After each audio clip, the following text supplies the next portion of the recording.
When I grew up, my first job was $35K a year, and I just did that in a month. It was wild.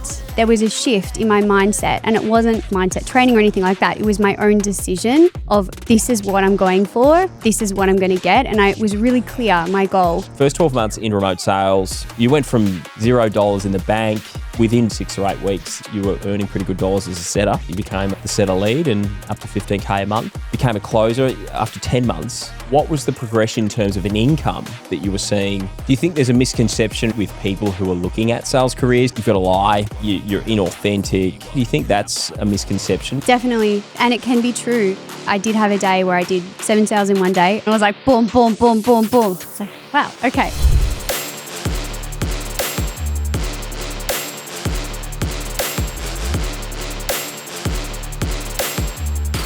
Freya Savage, welcome to the Remote Sales Podcast. Thanks so much for having me, Kris, in your home. In the studio at Coolabah, it's not a bad little spot here, hey? It's epic. Such a great setup. I was saying before, it's so funny because you've got all the gear and you look like a high-frequency trader with all the screens and the cameras and the lights. Yeah, all the gear, no idea. It's a bit like my golf game. I have all the drivers, all the clubs, the nice balls, and I still can't get the ball in the hole. I could make some jokes about that, but well, I've definitely if you're talking about there, I've got at least 2. There's been at least 2. I've got 1 child and I've got one coming. So right, so you did that. You found I can get the ball in the hole in other. other pursuits, but definitely not golf. So that's where we're starting this off. Good start. Well, this podcast has been a long time coming. We've been trying to arrange this for months now, so it is nice to have you here officially. Yes. You're hard to get down to the Gold Coast because you don't like driving much. I'm hard to get. That's true. Full stop. Yes. Men, listen up. Okay, listen up. Yeah, we were just talking about that off camera. So single and ready to mingle at the moment? Yes, I am. Just putting it out there. Good to know. So, but also don't love driving. So it's been hard to get you down from the Sunshine Coast. It has. I was living in Southeast Asia for 7-8 years. So I didn't drive a car, drove a scooter, and came back to Australia a year ago, first time driving. And it took me 8 times to get my license. I failed 8 times, and I was 27 when I got it. It was horrendous. That's incredible. And my dad at the time, because I was in Melbourne, in Carlton, which is super busy, and he's like, why don't you just go and get your license somewhere else? Like go to the country or something, do the test there. Because I'd kept doing it in Carlton with a manual. And I'm like, no, I want to do it there in the manual. Like I was just so dedicated that I wanted to do it the hard way. I was going to say it's a bit of a reflection of your personality type to, well, on one hand to have gone through 8 times and failed. I mean, that's just funny. And I don't want to get in the car with you actually. So good to know that. So we'll just stay. I'll drive next time. But also, yeah, going through 8 times. Not many people would make it to 8. No, I've got endurance. I do have to put something else in here. I didn't fail 8 times. There was like admin errors. One time I got there and my license had expired the day before. Another time I got there and they'd booked the wrong day. Another time my driving instructor was sick. I did fail 3 times though, out of those 8. Okay. Well, 3 still. It's still significant. So it's more than 1. But you've got a lot of determination. This is something we'll talk about today on the podcast because outside of sales, you are an endurance athlete. And you also participate in some extreme cleansing rituals, and you've got, your yoga and the meditation. And so there's lots and lots of stuff to unpack today. But what I'd love to start with is, this is about remote sales. So let's talk about the journey just before remote sales. Like, what were you doing? You and I were chatting many years ago now. Actually, we worked together in a previous business where you were working for the company that I was coaching their sales reps. You were a financial planner working. You were working remote at that point as well, and you started a business as a financial planner. You made your way at some stage across to Southeast Asia. Let's talk about the journey. Where to start? Which place do you want to start at? Start us with being a financial planner, and then how did you get across to a Southeast Asia? What happened there? Cool. So I kind of if we start at financial planner, I might go one step earlier and just start with I got into finance because I wanted to know how to make money. Grew up, poor, struggling. I mean, privileged in the sense of being in Australia and all of that, but I felt like that was what my parents argued about, was always no. And I was like, money's the answer. So in year 12, we got this book. I don't know if you remember it, like when you were choosing what you're going to do at university. I didn't go to university, so there was no chance of me ever going to university. So I probably missed that class. Right. So I got given this huge book, and there are all the different degrees in there. And they had dollar signs next to them of like which ones you were going to make the most amount of money from afterwards. So I went through and I circled all of the courses that had the $5 signs, and economics and finance was the one I chose because it was convenient. It was in Melbourne at the university I wanted to go to. So I was like, that's the one. So studied it because I wanted to learn about money, got into finance in financial advice because I wanted to learn about money. And then felt like I was trapped and actually not being able to have that much capacity for earnings as a financial advisor, and also just the corporate lifestyle didn't suit me so much. So I left, then started my own business in finance with a friend of mine, Sarah, and that's where we met. You were our sales trainer. I was. Yes. Yep. And that would have been over 10 around with 2017, I'd say. It was in that ballpark. Yes. Coming up to 10 years. A long time ago. And it was like very new because it was corporate, but it was remote, that business. And it was kind of, at the forefront. And I didn't know any other financial advisory firms that had sales trainers, which they should. And then that wound up. So I left, just started my own business, teaching people how to manage finances and investment. And went to Southeast Asia, met a man, got my ass kicked, and just had emotionally. Yep. And just started to question everything, like I had this dark night of the soul, like questioning life, questioning what this is, and all those things, like going down. So business wasn't going so well? Business I was not even thinking about anymore. Like money, business, like that was just so far away from me. And then really got into detoxing and cleansing, and I really wanted to explore different dimensions of consciousness and, go into more of the unseen kind of world and explore that. And then realized I was running out of money. Yeah, true. So you were deep into the Bali or the Southeast Asia. You were in Bali, I think, at the time. I was in Bali at the time. Yeah, you got really stuck into the yin. Yes. Yin aspect of Bali. And it was kind of hardcore yin. Like I did 70 liver flushes. I was doing fasting. I did 21-day fast. I was doing like sauna, chilling, that kind of thing as well. But the way that I'm like to do things intensely. So if I'm going to go into it, I'm going to really go into that. Yes, you are. You're going to go deep. You definitely don't do things by half measures. Nope. And this was happening. What you were going through was more personal growth, and that was led by something that happened in a relationship. Yes, exactly. Yep. And you had been running a business, but you sort of let that go. Yes. Was that I let it go. I stopped caring so much, like about the material aspects of life and the more of the physicalities, and I just didn't have that ambition anymore. I read something from I think it's like from Jung, or I don't know, someone like some psychotherapist, that at some stage the more you start to heal, the less ambitious you become. And I felt that. And then I felt there was something after that, where then it actually became a desire. It becomes a desire to serve, as opposed to trying to chase just money.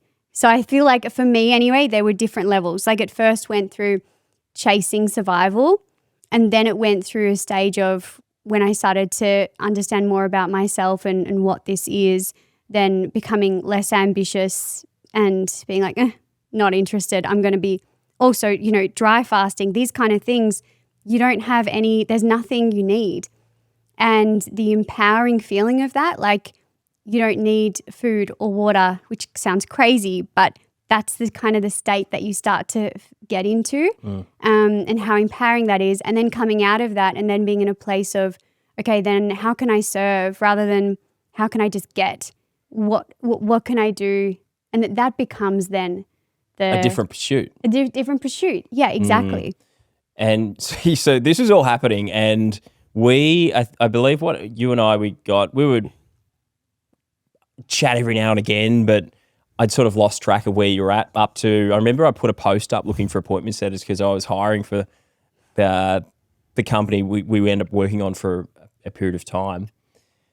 You answered and you were like, I just need money.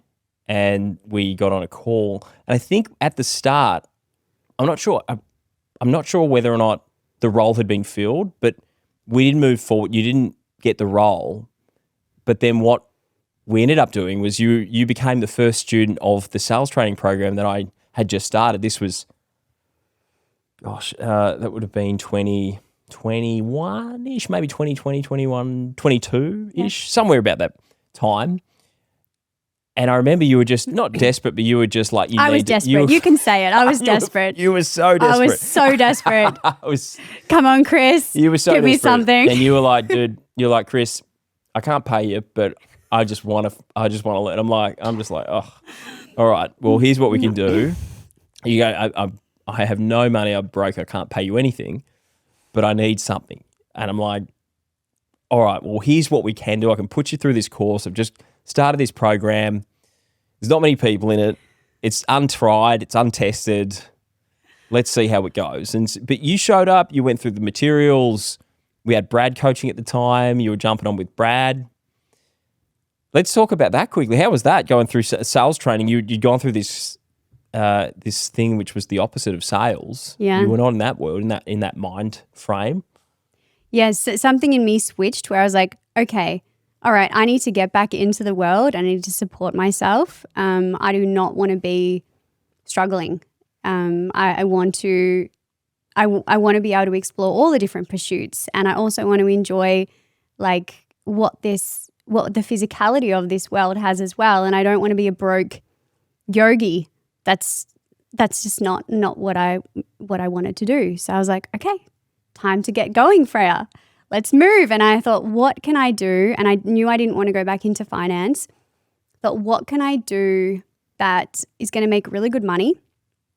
That, is I can leverage my skills. And everything else that I looked at, like I had to go back to uni or, like learn these skills. I don't want to do like SEO or learn how to do marketing or anything like that. And I thought, none of this is interesting. And then when I saw that post from you saying looking for salespeople, I was like, cool. Don't know what that means, but I'm going to reach out. And I think you were like, no, you're not qualified for this. I think the role had probably been filled by that stage, but we were chatting and I was like, look, let's get it going. And you were going through the sales training program and another little opportunity popped up and I was looking for setters again. And at this stage, you'd been showing up to sales training. You'd gone through the modules. You were working with Brad, who was a coach, and Brad was commenting on your dedication and how much you were showing up and putting into the training. And we just thought, let's give it a crack. Let's put you on and put you into the mix. I wasn't sure what we were going to get. Neither was I. You were coming out, and you were also entrenched in the yoga. You had your very strict timings that you had to be meditating for a certain period of time in the morning, and you had your evenings that you had sort of commitments that you committed to with your fasting. And so I wasn't sure how it was going to go. And so we kicked off. You got started as an appointment setter. Yes, and it was gnarly. Like going all of a sudden having to show up and switching gears and pace. But I was dedicated. And even when you said yes to me doing your sales training, I was like, I'm going to get a job with you. I didn't say that to you, but that's what I said to myself. And I was like, I'm going to show him. He's going to hire me. And then when I got a job as a setter, I was like, I'm going to be a closer. And you were like, yeah, that seemed like a long way off. Like I was the lowest. So we had we have a leaderboard, and I was on the lowest of the leaderboard. I think like the average at that stage, just to give some context, was maybe like 20 sales for the month as a setter, or 25. I think my first month I got 3 and 1 was a refund. That's right.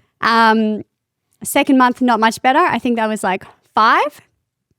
And I was like ready to throw in the towel. I was like, this is not working for me. But you know what it was? And I think I said this on the last podcast and I remind myself of this like quite often, it's because I had 1 foot on the accelerator and 1 foot on the brake. Like I was holding myself back.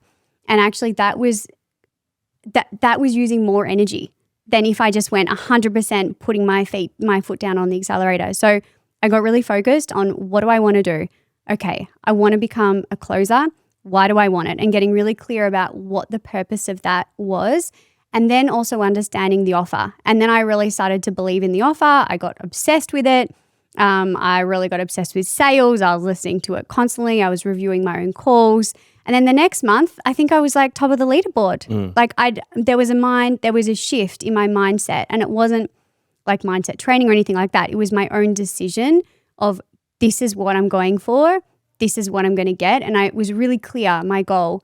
And I went for it and I got it. And then it's a fascinating insight into what is possible when someone makes a powerful decision, when you were lagging so badly to where, we had a chat and it was a do or die sort of chat. It was like, look, you either need to perform or you got to be out.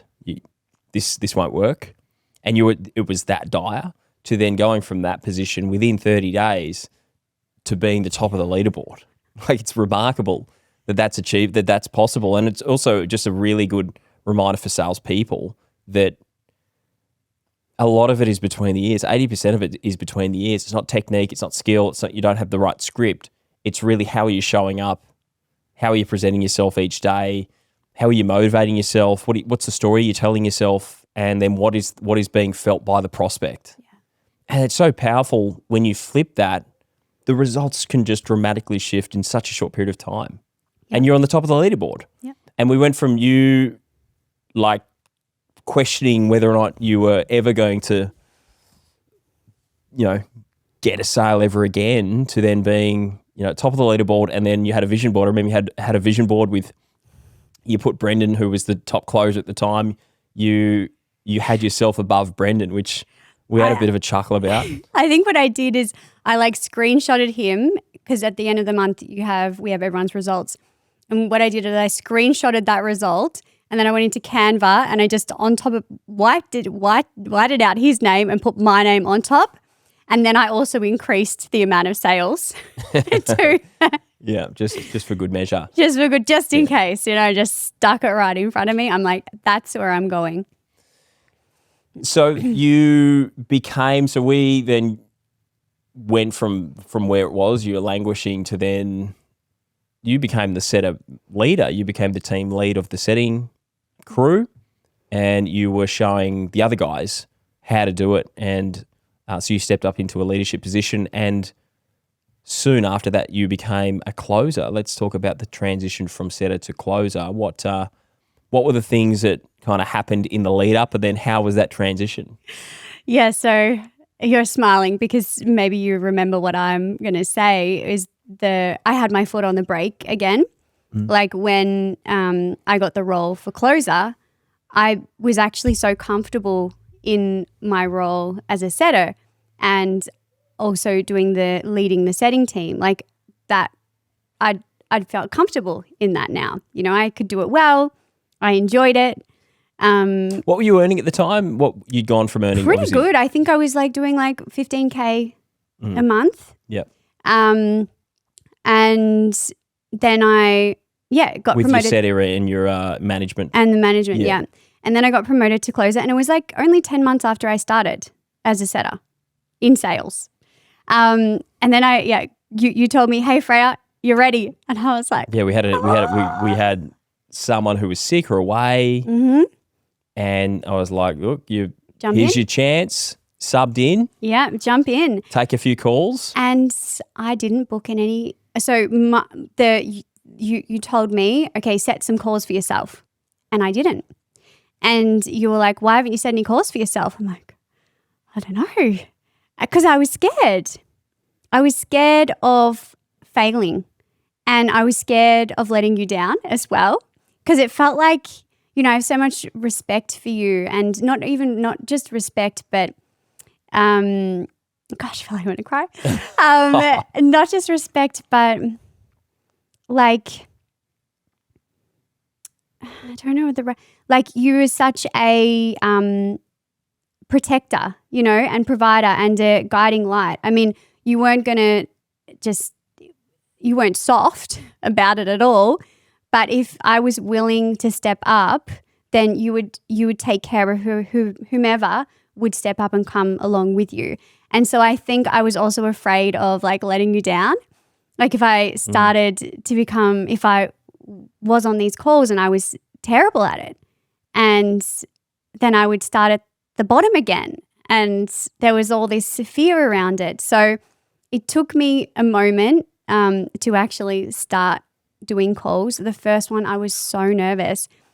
And sales is sales. Like actually it's really no different if you're a setter or a closer. A little bit similar, hey? The setting call, because you by that stage would have taken hundreds, maybe 1,000 of setting calls. Exactly. It's the same. It's the same. But I was so nervous. I was my voice was shaking on the call, and I felt like so dry. Like I couldn't even swallow. I remember reviewing that call too. A terrible call. She closed. Did she? She bought. She bought in the end. I'm sure she bought.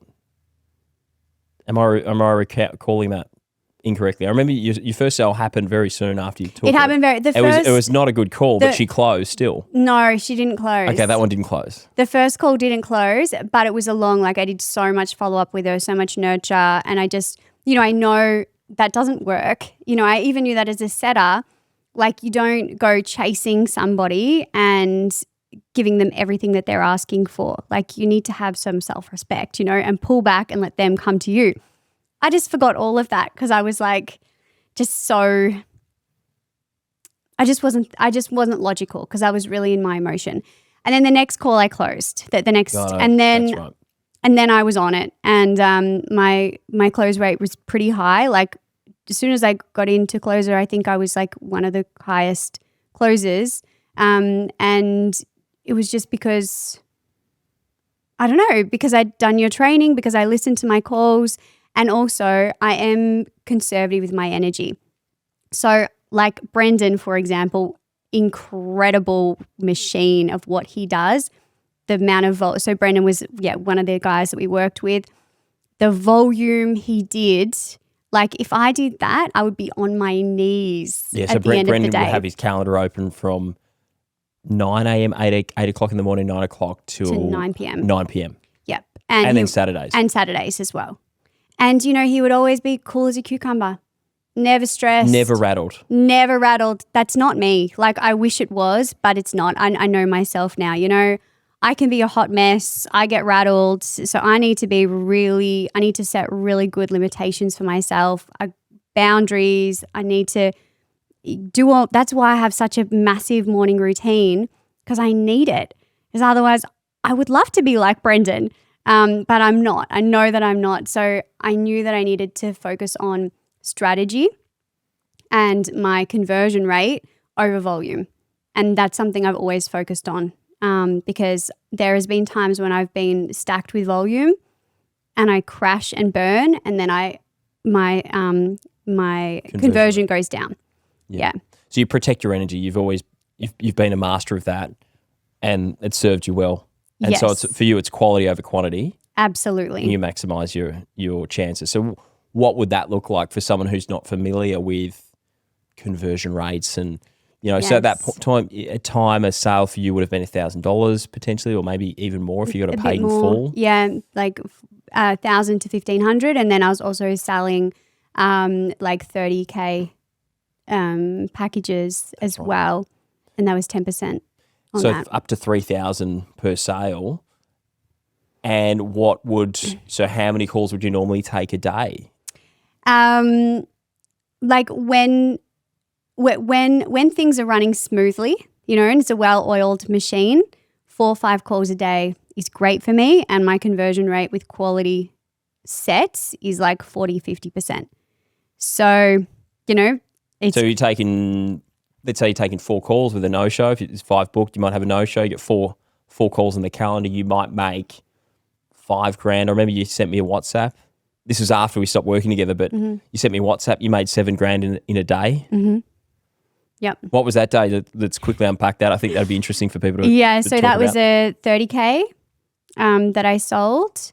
And then, it wasn't all in one day, by the way. It was like nurturing. Like some of them were longer nurtures. Yeah, you didn't take the call that day, but they all closed on that day. They all closed on that day. Yeah. And then, it had 30K, which was 3. And then I had 4, 10K. 10K has come through. Yeah. So that was my biggest day, I think, that I ever had. I mean, I did have a day where I did 7 in one day. 7 sales? 7 sales in one day. I was in Bali. I wasn't even working. It was end of the month.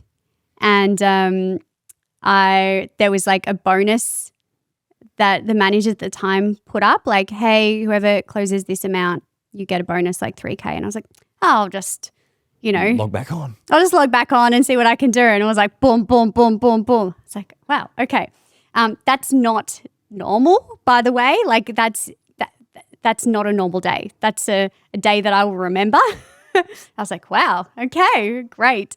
But that does happen. You have those really awesome days, and then you have some days, nothing. You want to tear your hair out. You want to tear your hair out, and you get people who you speak to, and you're like, this person is dead. Like I cannot. There's nothing here. Yeah, and then your energy, it sort of takes energy. It's hard. Yes. Because you're talking a lot to people from all walks of life, and everyone's got a story, and part of sales is you need to understand the story to understand where they want to go. You need to understand the situation.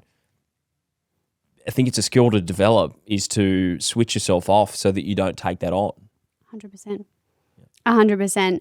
And the part also that I struggled with was because I am focused on quality, not volume, is that it was great when I had control and I was training the setters, because then we're really specific about, we only bring the closers gold, and like they've got to tick all these boxes to actually get them in with a closer. And you don't always have a setting team like that, or you don't even always have management who has that idea. So it is important, in my experience, to work with a team that aligns with the way that you work best. Because I have worked in teams before where management's like, just put anyone through, and I burn. So I know, in sales, it's such a great reflection. It's such a great self-development tool and self-awareness. And I've learned so much about myself and what works for me, what doesn't, what I'm good at, what I'm not good at. And of course, I try and develop those skills, but there's some things that I just know, like that's just my capacity. Like I am not somebody who can take 10 hours, do 10 hours back to back. No, can't do it. That's maturing as well. Maturing is knowing exactly what what you like and your preferences, and actually what works for you and your personality, and being able to voice that. Yeah. And not getting into, say, a job interview and telling the interviewer what they want to hear, being upfront about what the environment you work best in. And if it's not that environment that you're entering, that's totally cool, but we need to know upfront. Yeah. So the first 12 months, your first 12 months in remote sales, you went from broke yogi, financial planner to broke yogi, $0 in the bank. Within very, very shortly after starting, it was probably 6 or 8 weeks, you were earning pretty good dollars as a setter. And then not long after that, you became the setter lead and up to $15K a month. Became a closer after 10 months. What was the progression in terms of an income that you were seeing? Because all of this, you were living in Thailand at the time, weren't you? Yeah. Then I had all this money in my bank. And terrible problem. I remember just being in shock. Like, I'd never had that much money before. Like,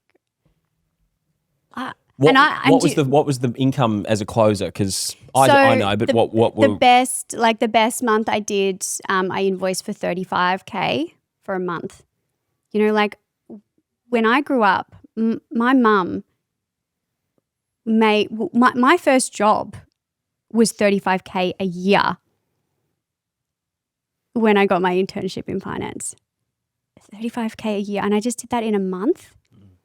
Like, it was wild, a wild thing.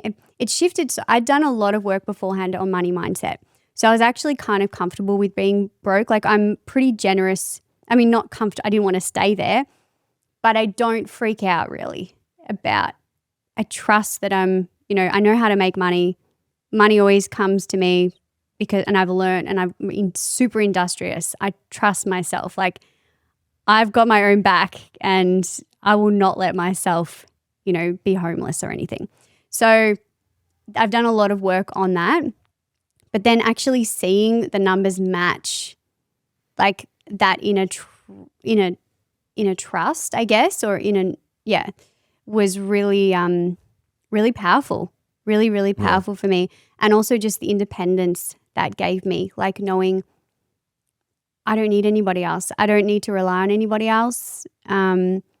I can live life on my own terms, and I'm free to make my own choices. And I think like a lot of people, especially women, but not necessarily, they don't have the privilege of being in that situation. And sales, I mean, of course there are other ways to do it as well, but from what I've seen, sales is the fastest way to do it. Like, it doesn't mean it's easy. It's not. But if you're willing to like really put your head down, and, integrity is really important for me as well. And you don't need to jeopardize that. Like, if you are working on an offer that you believe in, and, it's actually a really deep and beautiful experience when you're present with the person you're speaking to, because they tell you their fears, their dreams, and if it's something that you can help them with, then why wouldn't you encourage them to do that? And I was always upfront as well with them, saying like, if they asked, how many people made it in this? So at the moment I'm speaking about, we worked for a property education business. How many people make it in this? Someone would ask. Or how many people fail? Yep. And I would say tons of them fail. What kind of person are you? Are you somebody who doesn't follow through with what you say you're going to do? Or are you the kind of person that does follow through? And putting it back on them and just being upfront and honest with them and saying like, is this actually what you want to do? Like, are you willing to put in 100%? Because it will be hard. So I always stuck with my own integrity, and I never lied to anybody. And that's why it's so important for me to be on an offer that I really believe in. And also selling in a way where I'm really upfront with the people that I'm speaking with as well. And I would never put someone through who I didn't think could make it in this. And if I didn't think that they could make it in this, I would tell them, like, this is going to be really hard for you. There's a lot of things you're going to have to move through in order to be successful in this. Are you willing to do that? That's how and also, like, I built a lot of trust, with the prospects. I had them reaching out to me months and months after they'd started the program, telling me like, hey, I got my first client, or like, this is where I'm at now. It's pretty awesome. Like, when you're present with the experience and what the kind of relationship that you can build, Do you think there's a misconception with people who are looking at sales careers, Yes. thinking in sales you've got to lie, you're inauthentic, it's not enjoyable, you're always pitching, you're always chasing? Do you think that's a misconception because you've obviously had a different experience? Definitely. And it can be true.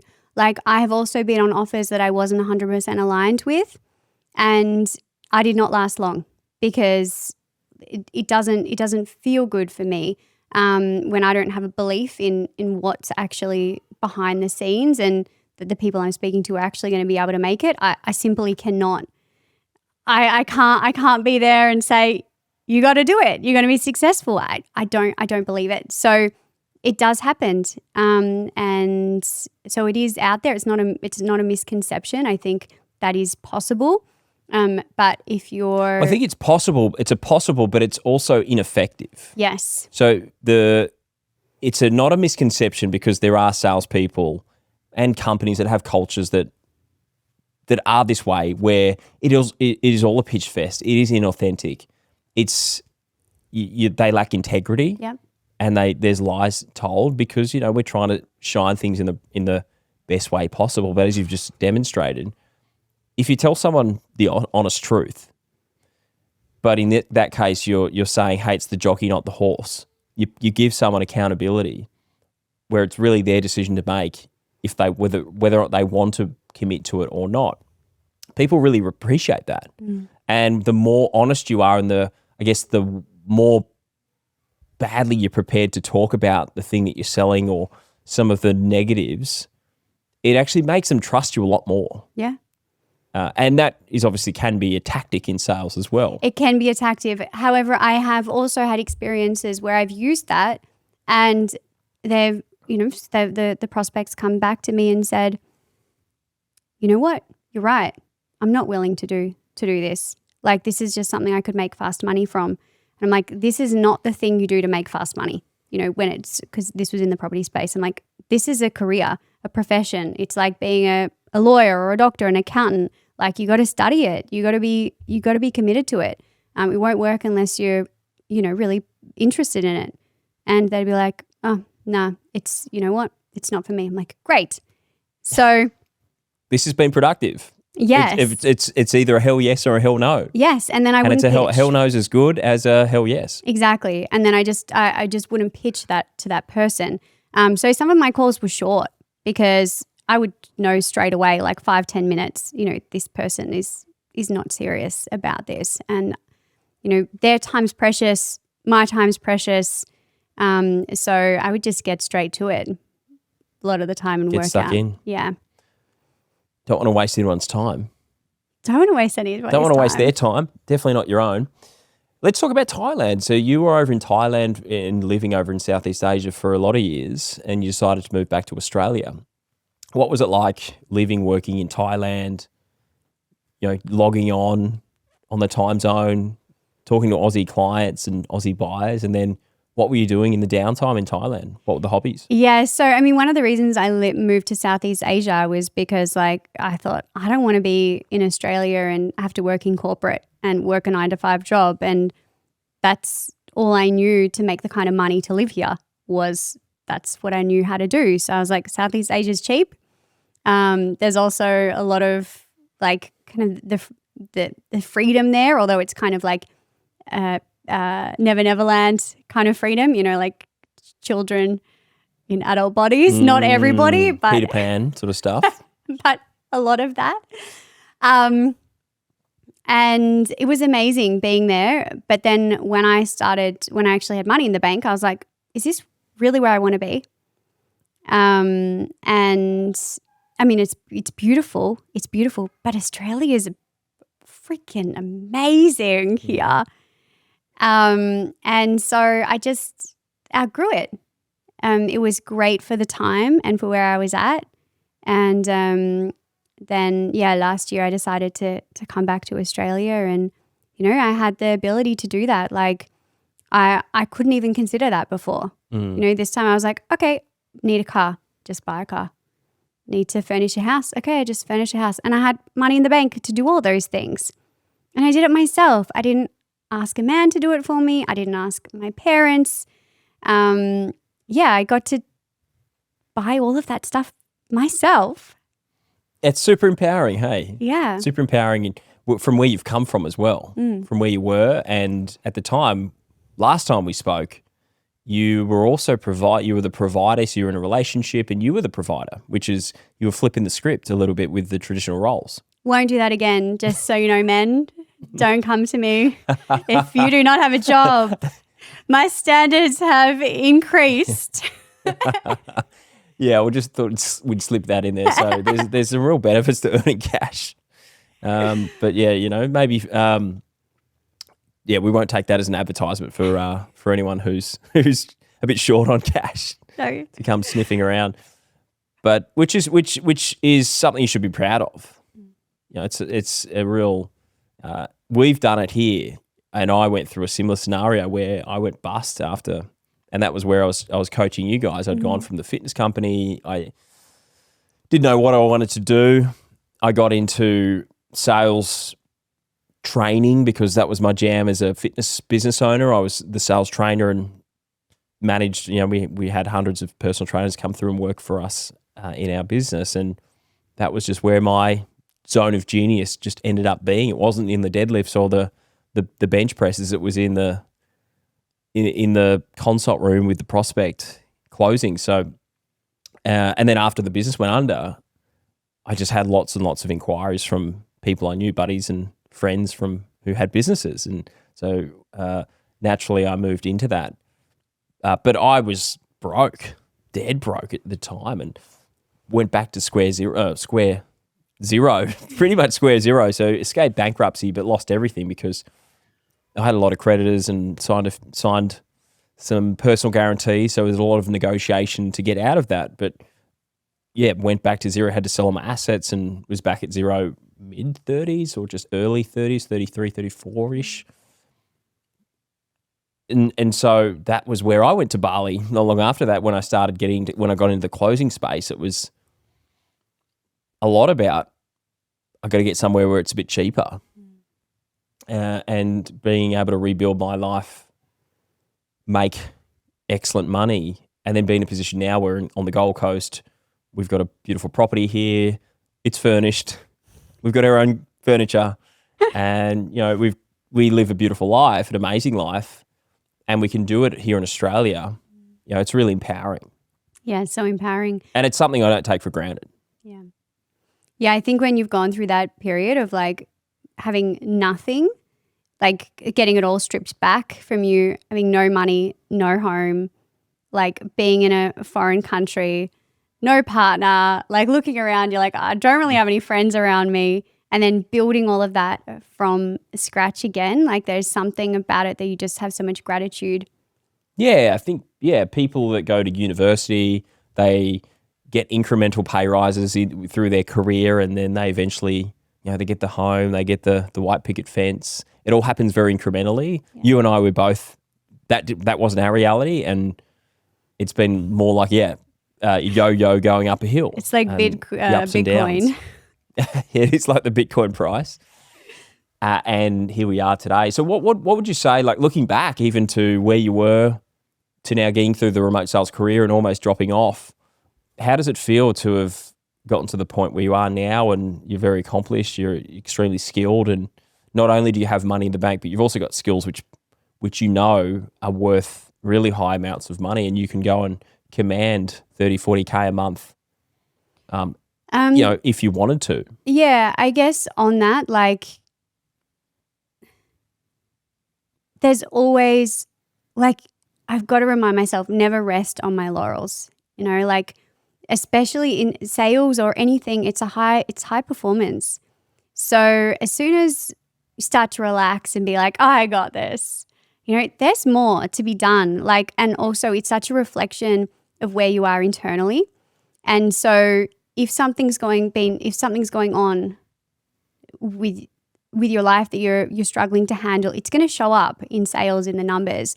And it's harsh. It's a harsh mirror. That's so sales. True, though. It is so true.